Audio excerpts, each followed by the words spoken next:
Good evening friends.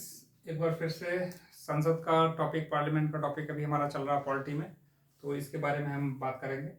Last videos में हमने एक इंट्रोडक्शन दिया था पार्लियामेंट से रिलेटेड, तो अभी हम इसको आगे ग्रेजुअली इसमें डेप्थ में जाएंगे। अभी हम इसमें जो है लोकसभा और राज्यसभा को थोड़ा डिफ्रेंशिएट करके समझने की कोशिश करते हैं। लोकसभा और राज्यसभा पे कुछ पॉइंट्स हैं, उनके बारे में हम जो है बात करेंगे कि इन दोनों में क्या डिफरेंसेस हैं इनके बेसिस पे। तो अगर लोकसभा और राज्यसभा के सदस्यों की बात करें तो सदस्यों की जो मिनिमम एज होनी चाहिए, लोकसभा में 25 वर्ष होनी चाहिए और राज्यसभा में 30 वर्ष होनी चाहिए। इसी तरीके से कार्यकाल की बात करें हम, तो कार्यकाल जो है लोकसभा का 5 वर्ष और राज्यसभा का 6 वर्ष होता है। लोकसभा में 5 वर्ष से पहले भी जो है लोकसभा विघटित हो सकती है, राज्यसभा कभी विघटित नहीं होती है, लेकिन इसके 1/3 सदस्य जो है वो हर दूसरे साल रिटायर हो जाते हैं। लोकसभा का अयोग्यता की अगर बात करें, दल बदल की अयोग्यता, दल बदल के आधार पर अगर कोई अयोग्यता है तो उसका निर्धारण कौन करता है?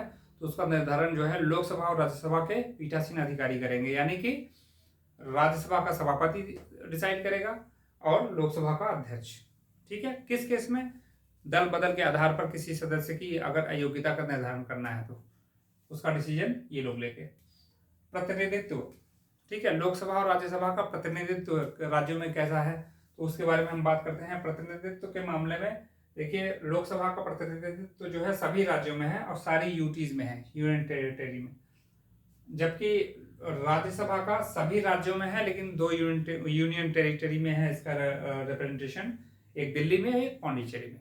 ठीक है, इसी तरीके से एक अयोग्यता का संदर्भ और आता है जिसमें कि निर्वाचन के आधार पर अगर कोई अयोग्यता होती है तो उसमें जो है उसका डिसीजन राष्ट्रपति लेता है। मान लीजिए किसी की चुनाव प्रक्रिया या कहीं निर्वाचित जो है निर्वाचन में कोई जो है क्वेश्चन मार्क लग रहा है तो उसका निर्धारण जो है राष्ट्रपति करेगा इलेक्शन कमीशन की सलाह पे, दोनों केस में, राज्यसभा के केस में भी और लोकसभा के केस में भी। सदस्य संख्या की बात करें तो मैक्सिमम सदस्य जो है लोकसभा में 550 होते हैं, अभी प्रेजेंट में 543 है। राज्यसभा में मैक्सिमम सदस्य संख्या 250 है, अभी प्रेजेंट में 245 है। ठीक है, नॉमिनेटेड मेंबर की अगर बात करें, ये इंपॉर्टेंट है। नॉमिनेटेड मेंबर की बात करें तो राज्यसभा में 12 सदस्य नॉमिनेटेड होते हैं और लोकसभा में 0। पहले यहाँ 2 होते थे एंग्लो इंडियन, लेकिन उनको हटा दिया गया है। तो ये टॉपिक है, इसे ये पूरा एक टॉपिक है, इसका आप स्क्रीनशॉट ले सकते हैं।